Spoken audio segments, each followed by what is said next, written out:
name is Stephanie from Premco Armour and Miss MXG, and today I have Tracey with me recording this Zoom call.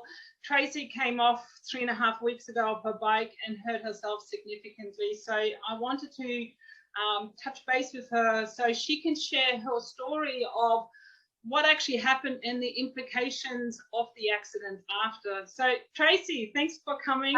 Thanks for being with me on this Zoom call. So thank you. Thanks for having me. Oh, anytime. I'd rather have you not being the way you are right now, but I really appreciate that you are coming on this Zoom call to share your experience of what actually happened on the accident and what is actually happening after. And obviously, you know, so if you don't mind to tell us your story, would be great. Yeah, so, you know, in a nutshell, to cut it down short, I've come around a bend. It was an 80k road, and I have hit some loose gravel. The gravel was exactly the same colour as the road. A good friend, John, who came back to the accident site, is an experienced racing motorcycle racer, instructor. He really knows his bikes, and he looked at the scene and he could tell me exactly what had happened because he also knows how I ride. So what's happened is I've come around the corner, the gravel on the road, I've come in wide, I've lent the bike as I'm going around, and I've been high-sided. The bike started tank slapping. I recall the tank slapping, and I recall thinking, oh goodness, I've lost it, and looking at the road. And of course the bike went one way to the middle of the road, and I got thrown on my back pretty heavily, but with enough force that I ended up rolling onto my face. And that's how Hugh found me when he arrived on the scene. So he was actually the first person on the scene, and yeah, it was pretty awful. Tell us, what did you break? So you have 12 broken bones, and yeah, where are they? Okay, so the force from hitting my back, well, from being high-sided, was enough to break 9 of my ribs.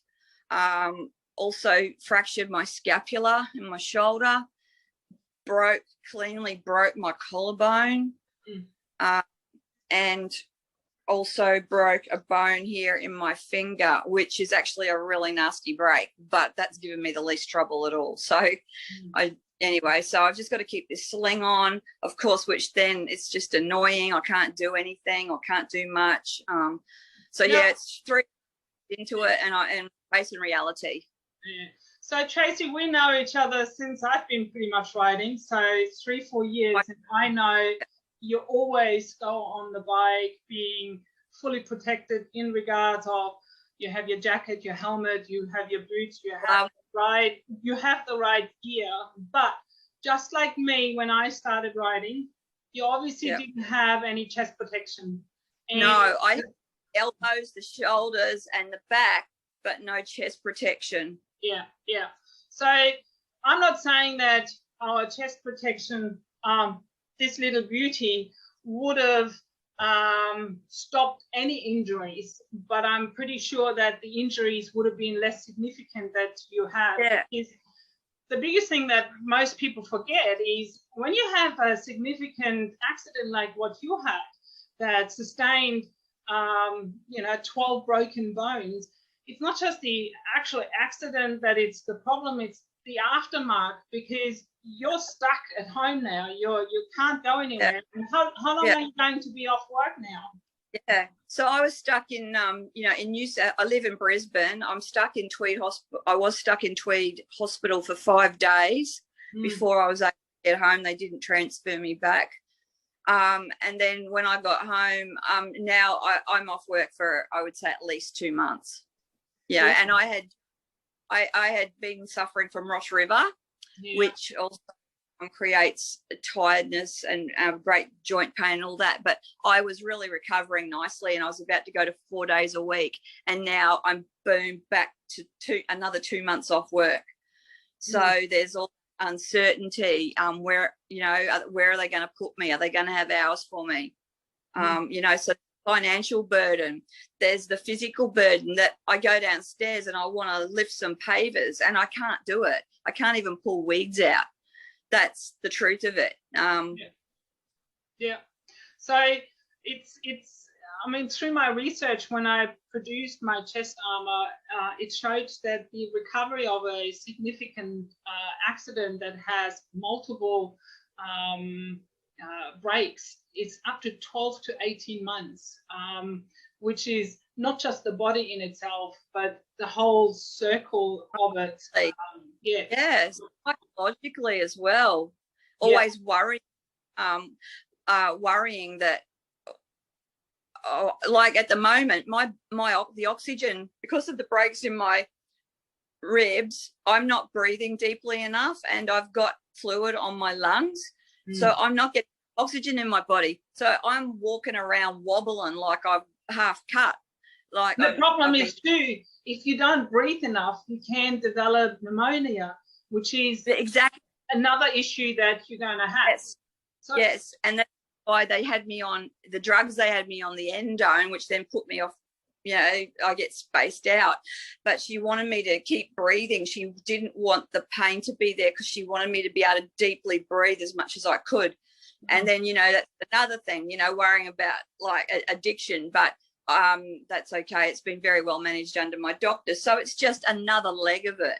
Yeah.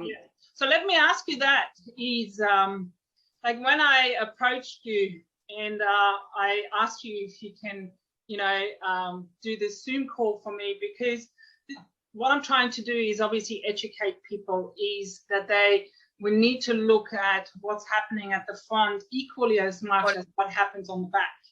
And so I'm really grateful that you came along. But what was really interesting is when you said, oh, it's too late for me now wearing a chest plate. And my response to you was, obviously, it might have been too late for that one.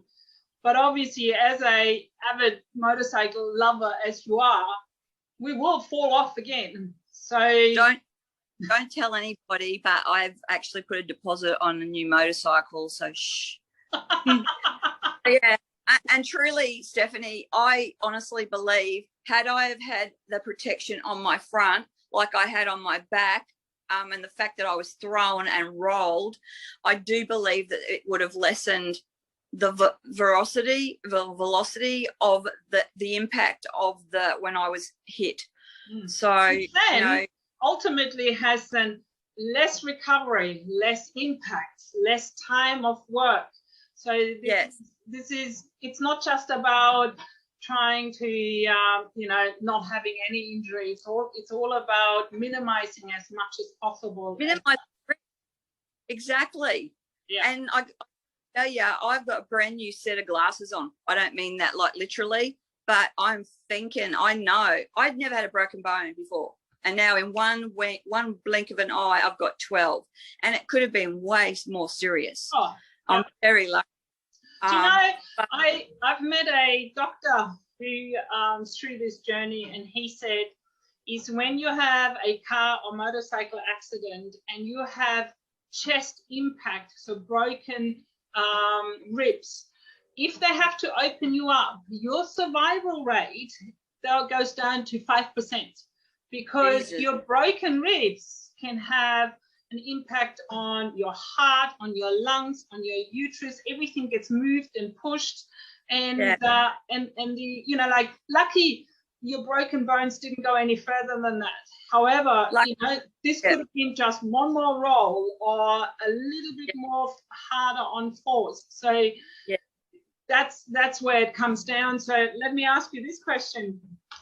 Once I give you this one, will you wear this so that you don't have those injuries again? Yeah, I will not go out on a bike without it on my bike, because it can happen. And I know accidents can happen. I used to think it's never going to happen to me. No, unfortunately, accidents will happen, that's for sure. Yeah, it's been a terrible shock, but I also know that of people that it's been far worse, and you know, some of them aren't here to talk about it. So, you know, I'm very grateful. And you know, my family, it's really actually brought my daughter's like very close to me and very protective of me and driving me around and telling me I can't do this and I can't do that because they love me. And I said, Jesus, if I knew that you would have been, you know, paying this attentive to me, ringing me up every day, coming around, I would have bloody thrown myself off a motorcycle years ago. So, you know, I've honestly... Minus the broken bones. Yeah, it was kind of nearly worth it, but no, it wasn't really. But no, it's lovely having support from your loving family. But yeah, it would have been nicer if it didn't happen, but this is reality, and reality bites. Look, I mean, I have to say, like when we just started with our Zoom call, I said to you, you look amazing, and I know your positive outlook in life is unbelievable, and I think that, you know, comes down to of who you are. And look, yeah, accidents happen. You know, you're not riding a motorbike with the intentions, let's fall off and break a few bones. Of course, no. And you know, I was tired, but I didn't go to sleep on the bike or anything like that. But yes, I was tired. The thing is, I've come around the corner, I've hit the gravel, I've let the bike, I've hit the gravel. It's bloody, you know, tank slapping. I don't know if you've ever been on a bike that started tank slapping. Yeah, all the time. When you go on sand, you learn how to tank slap. You just don't have to go. Yeah. I've never done off-road, and I just remember that's the only thing I remember of the whole day is that fear of that tank slapping and not being able to control that friggin' bike. And I didn't even know that the police were there. I had the police call me the day after I got home from hospital, so that was 6 days after the accident, and I'm going, were you present at the accident site, officer? And he's going, yeah, we were there with you for half an hour before the ambulance came. Oh, so wow. He goes, you like those green whistles? Yeah. Oh yeah. So that, they obviously helped, but I didn't know that Hugh was first on the scene. I didn't know that John Barnes had, you know, contributed and took photos of the site and was able to give me a really clear, precise idea of what happened. And, you know, asking me, Tracey, who can I ring? Please, can I ring someone? Because they couldn't get into my phone. And I'm going, no, because I'm on the green whistles. She'll be right, you know, I'm going to Tenterfield. You probably were worried more about your bike than about yourself. I don't know. I wasn't worried about anything. And apparently I was horribly flirtatious and all that. But it reminds me of drinking days. But good grief. But anyway, something I certainly don't want to repeat again, Steph. But yeah, back to your question about your chest guard, your breast guard. Like I said, if you know, you're happy to give me one, and I'll promote the blooming thing. So thank you for asking me to join you. No, it's all good. You know, what will be really interested to see down the track of when you're wearing it and you're coming off again, you know, touch wood, because we don't want to come off. I mean, coming off on a dirt bike is a regular thing, and you actually, and I always say to people, you know, it's learn to ride on the dirt, because it gives you a different insight. Like when I just rode, when my bike moved the slightest, I nearly had mild heart attacks. But when you're riding dirt, you actually have to let the bike do whatever it's going to do. Yeah. And yeah. So, but anyway, you know, we do learn how to come off, but I don't want to come off. Like if I can help it, I don't want to come off, because I don't want to have broken bones. Yeah. Yeah, it's risk assessment and reducing risk, and exactly. You know, I mean, gloves on our hands. If I didn't have gloves on my hands, I hate to think what would have happened to this hand. I did not have one speck of blooming gravel rash on me. Nice. You know how amazing that. John said that I was doing under the speed limit. He just said by the look of the scene, he said, you know, you weren't speeding. It's just that unfortunate. And he said, and it was the only driveway that had the blooming gravel on it. Yeah, look, so that's why they call them accidents, because, you know, like, and then it doesn't really matter, you know, like even any other rider could have hit that gravel and could have had the same thing happening.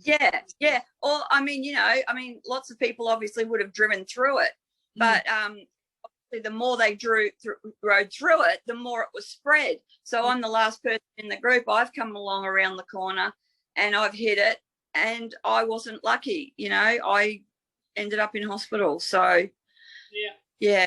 But the good thing is you are able to tell the story and and you know, help other women to go like, maybe I should be, you know, looking into more safety gear as such.